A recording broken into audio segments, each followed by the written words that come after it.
Hongera sana kwa matokeo ya leo. Mchezo ulikuwa namna gani?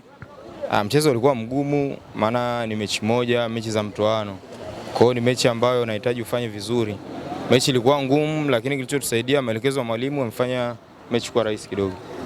Kipindi cha kwanza kilisha kwa goli moja bila, kipindi cha pili mkarudi. Mwanzoni mlianza kama mnajilinda, lakini baadaye mkashambulia kwa kasi, mkaweza kupata magoli zaidi.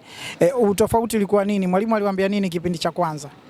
Kipindi cha kwanza tutakuwa tuwapushi ili tupate kitu, lakini baada ya kupata kitu huwezi tena kufunguka, maana tayari una kitu, lazima wacheze huku na wenyewe unawasoma.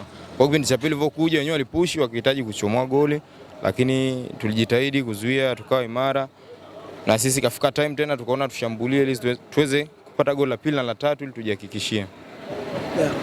Nangu, wewe ni mchezaji ambaye umekuwa na kiwango bora kwa siku za hivi karibuni, na moja kati ya mechi ambayo pengine ilikutambulisha zaidi ni mechi dhidi ya Yanga.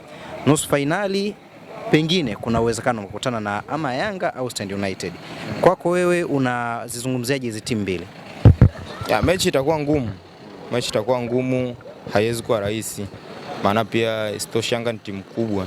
Kama ikitokea tutakutana nao, ni mechi ambayo itakuwa inahitaji maandalizi makubwa, ni mechi ambayo itakuwa inahitaji umakini.